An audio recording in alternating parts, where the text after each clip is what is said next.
Bien, nosotros somos el grupo 3.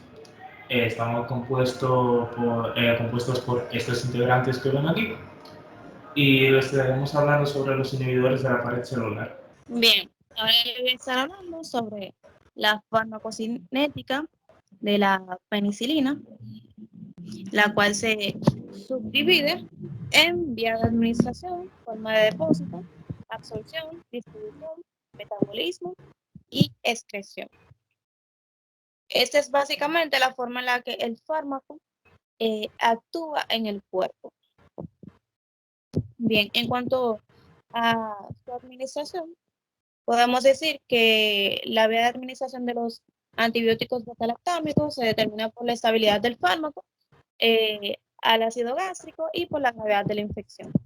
En cuanto a sus vías de administración, podemos decir que la combinación de la ampicilina con surbactam, raracina con tazobactam y las penicilinas antiestafilocócicas, nacilina y oxacilina, deben administrarse por vía intravenosa o intramuscular. Y la penicilina y amoxicilina, también la dicloxacilina, están disponibles solo como preparaciones orales. Y estas otras son efectivas por las vías orales o intramusculares. Cabe destacar que la combinación de amoxicilina con ácido flavulónico solo está disponible en la formulación oral en los Estados Unidos. Ahora vamos a continuar con las formas de depósito.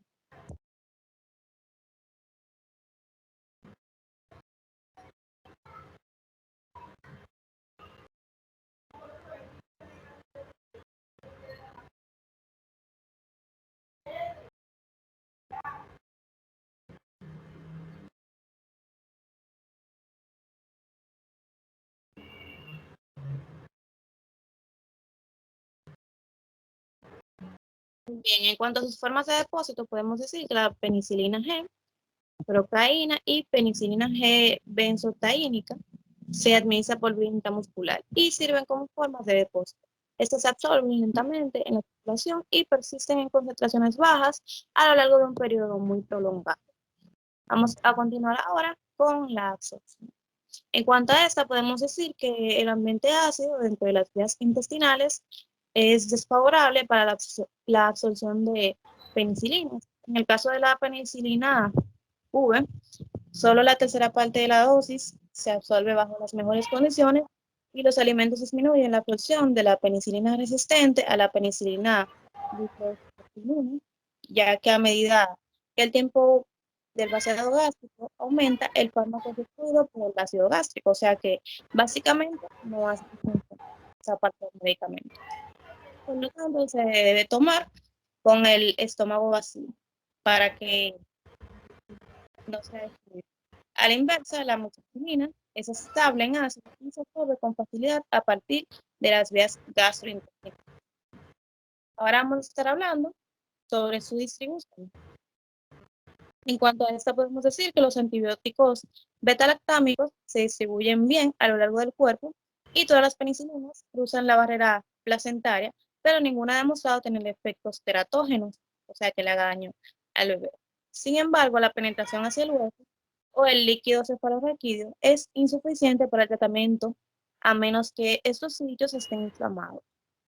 Cabe destacar que las meninges inflamadas son más permeables a las penicilinas, lo que resulta con mayor proporción de que el fármaco en el líquido cefalorraquídeo en comparación con el suero.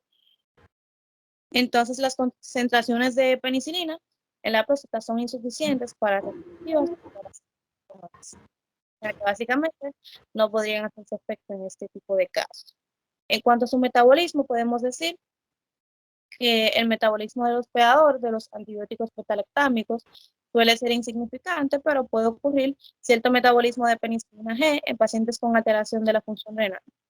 La anacilina y oxacilina son excepciones a la regla y se metabolizan de primera forma en el hígado, o sea, de forma primaria. Ahora vamos a estar hablando sobre su excreción. En cuanto a esto, podemos decir que la vía primaria de excreción es a través del sistema secretor de ácido orgánico, o sea, el tubular del riñón, así como la filtración glomerular. En los pacientes con función renal alterada deben ajustarse los esquemas de dosificación debido a que la anapsilina y iosacilina se metabolizan sobre todo en el hígado y no requieren de un ajuste de la dosis para la insuficiencia renal. La bromenicid inhibe la secreción de penicilinas al competir con la secreción tubular activa a través del transportador del ácido orgánico y como tal puede aumentar las concentraciones sanguíneas. Y las penicilinas también excretan en la leche materna, cabe destacar. Ahora vamos a estar hablando sobre las reacciones adversas. Bien, de estas podemos decir que las penicilinas están entre los fármacos más seguros. Sin embargo, pueden ocurrir algunas reacciones adversas con todos los medicamentos.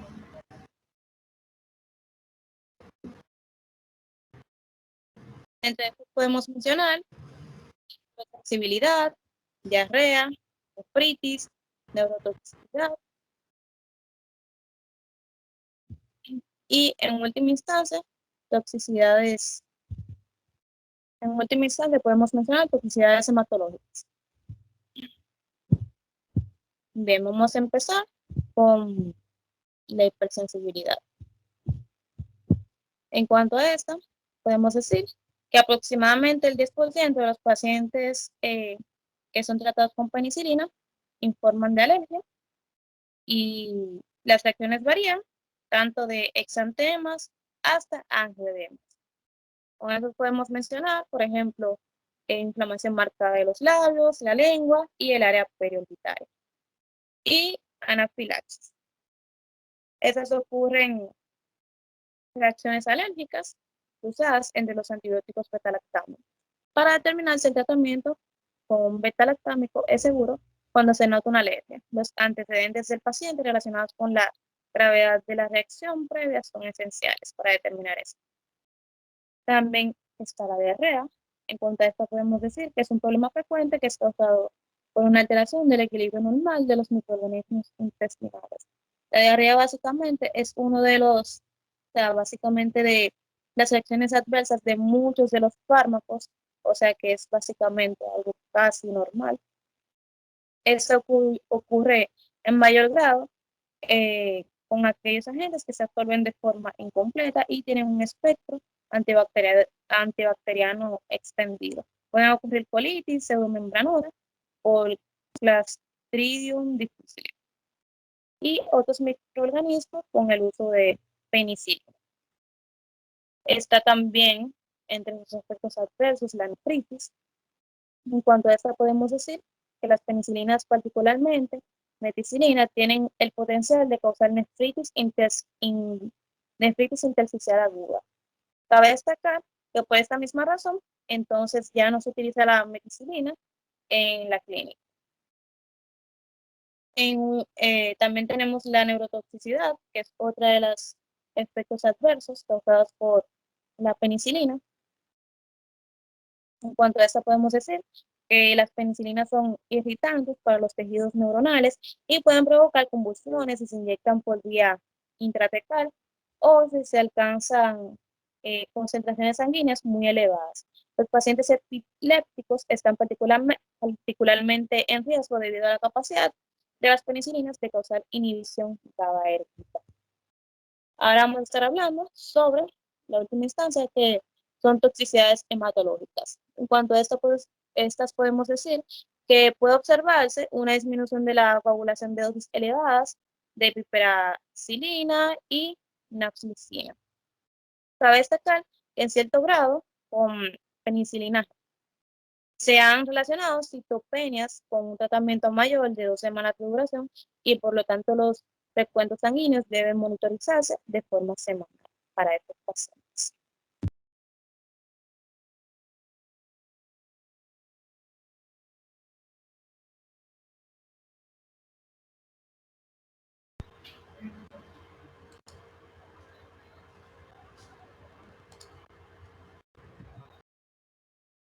Para concluir, algunos datos plus y que se deben de tener en cuenta, quise dejar para terminar, es los usos de algún tipo de penicilina en fármacos específicos, en bacterias específicas.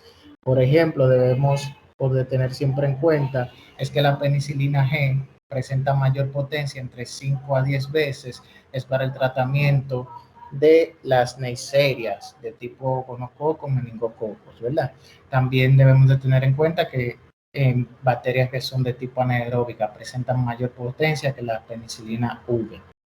Otras características que hay que presentar es la utilidad de la ampicilina y específicamente más de la amoxicilina para tratar bacterias que son de tipo infecciones de las vías urinarias y suelen tener una neumoctenia o abreviación que es de HEPS, donde se toman en cuenta bacterias como son la Haemophilus influenzae, que esta pudiera dar Haemophilus influenzae, también se utiliza para tratar lo que es la Helicobacter pylori, la Escherichia coli, la Listeria monocytogenes, la Proteus mirabilis, entre otras bacterias como tal. Debemos de tener en cuenta también el uso de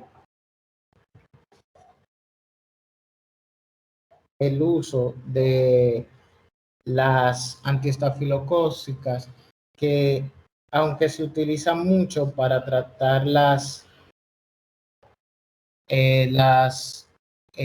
se pudieran utilizar para tratar muchas bacterias, lo que debemos de tener siempre presente es que su mayor uso siempre o su uso preferido van a ser para tratar estafilococo, en este caso más los estafilococo aureus. Por eso se llaman antiestafilocóxicas. De la antipseudomonas, tener siempre pendiente la combinación de la piperacilina con tazobactam. ¿Por qué? Porque la pseudomonas aeruginosa tiene uno de los mecanismos de acción para siempre presentar resistencia, y por eso se necesita un fármaco que tenga alto espectro, ya que esta carece de las porinas como tal. Por eso tener siempre eso en cuenta. Entonces, esos son algunos de las bacterias específicas donde se utilizan. Ahora Daribel y yo, ambas Rivas, estaremos explicando las cefalosporinas. Las cefalosporinas son antibióticos betalactámicos que están muy relacionados a lo que son las penicilinas. En sí, ellos tienen el mismo mecanismo de acción, lo único que es, estas se producen de forma semisintética en la mayoría de sus fármacos. Estos se van a dividir en varias generaciones, que son la primera, la segunda, la tercera, la cuarta, y después hay una generación que le dicen la generación avanzada. Pasa, Franjul.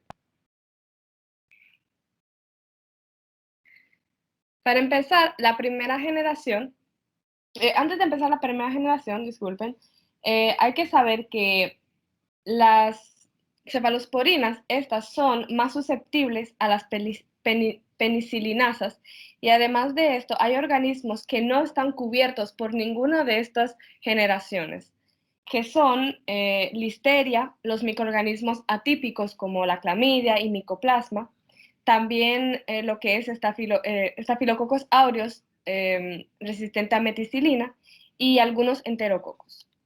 Pasa, Franjul. La primera generación, como había dicho, de cefalosporinas, estas se puede decir que son como sustitutos de la penicilina G.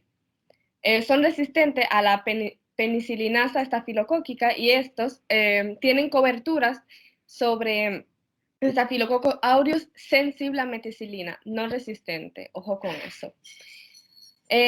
Los aislados de Streptococcus pneumoniae son resistentes a la penicilina y también son resistentes a las cefalosporinas de primera generación. Esta generación tiene una actividad modesta contra Proteus mirabilis, E. coli y Klebsiella pneumoniae. Luego pasamos a la segunda generación, pasa Franjul. La segunda generación tiene como mayor actividad contra los microorganismos gram negativo, como lo que son Haemophila influenzae, algunas especies de Klebsiella y la especie de Proteus. También contra Escherichia coli y Moracella catarrhalis. Y su actividad hacia los microorganismos gram positivo es más débil. En esta generación, los más importantes, como quien dice, fármacos, los que son más conocidos, serían lo que son la cefuroxima, y también están el cefotetán, el cefoxitin, el cefurosimina y cefaclor. Puedes pasar. Luego está la tercera generación. La tercera generación, esa es como quien dice una de las más populares, las más conocidas, porque tiene una importante función en lo que es el tratamiento de las enfermedades infecciosas. No significa que sean las más potentes.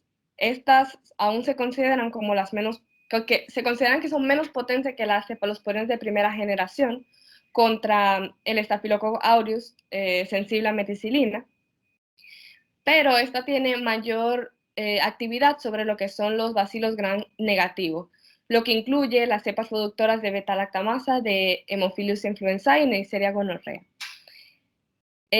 También tiene actividad sobre algunos microorganismos entéricos como Serratia marcescens y especies de Providencia.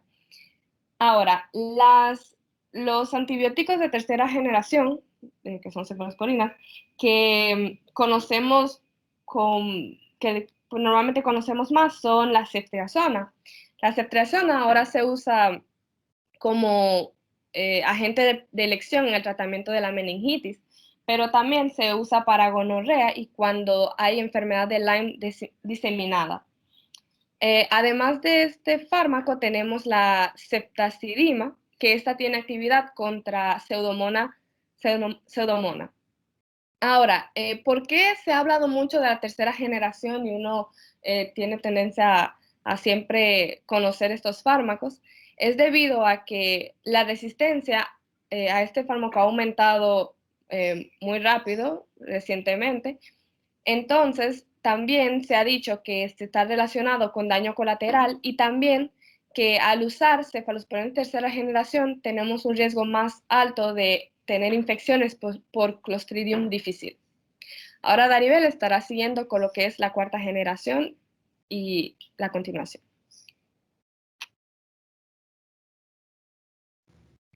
Ok, yo les estaré hablando de la cuarta generación, quinta generación, efectos adversos y farmacocinética y mecanismos de resistencia.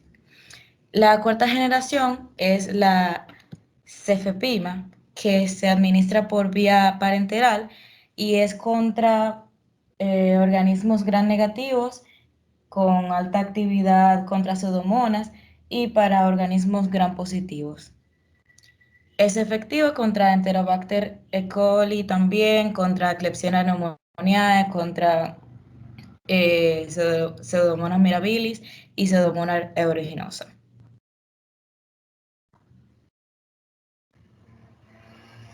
Pásalo. La quinta generación, que es la ceftarolina, que es el único que está disponible para el tratamiento contra infecciones de SARM, que son estafilococos resistentes a meticilina. También para infecciones complicadas de la piel y las estructuras cutáneas y neumonía adquirida. Es un beta-lactámico este. Sí. Aquí están las cefalosporinas primera, segunda, tercera y quinta generación.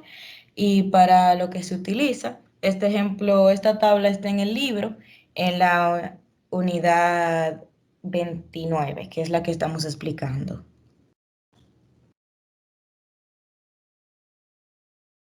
Ok, La resistencia de las cefalosporinas. La resistencia de las cefalosporinas se debe ya sea a la hidrólisis del anillo beta-lactámico, como ven ahí, o a la afinidad reducida por las proteínas de unión a la penicilina.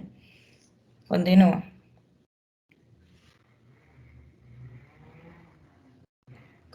Ok. Su farmacocinética.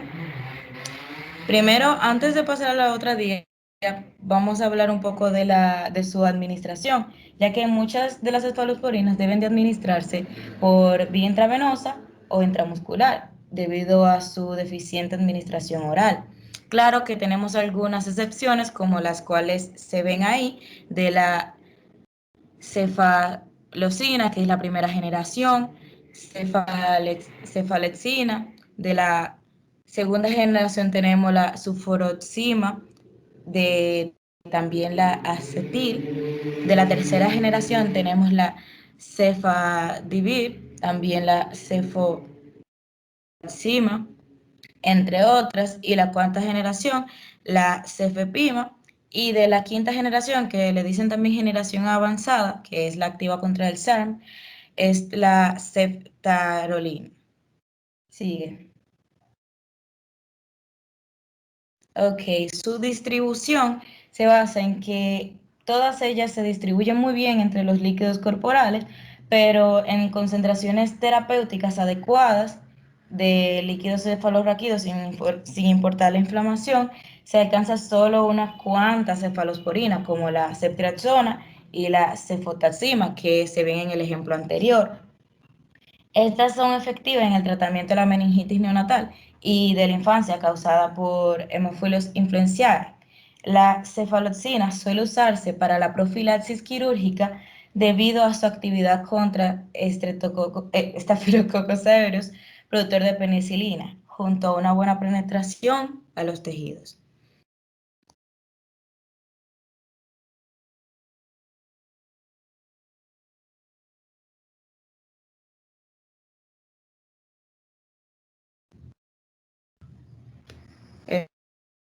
Ok, la eliminación de las cefalosporinas van a través de la secreción tubular, sea riñón, tubular o filtración glomerular.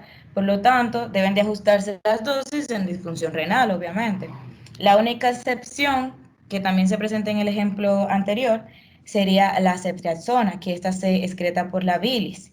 Entonces, los efectos adversos que se dan con las cefalosporinas están entre una reacción de hipersensibilidad y también una anemia hemolítica autoinmune, también una deficiencia de la vitamina K y también un aumento de la nefrotoxicidad por aminoglucósidos. También tiene una interactividad como cruzada con lo que es la penicilina, y esta puede, como las personas que son alérgicas a la penicilina, puede darle alergia también.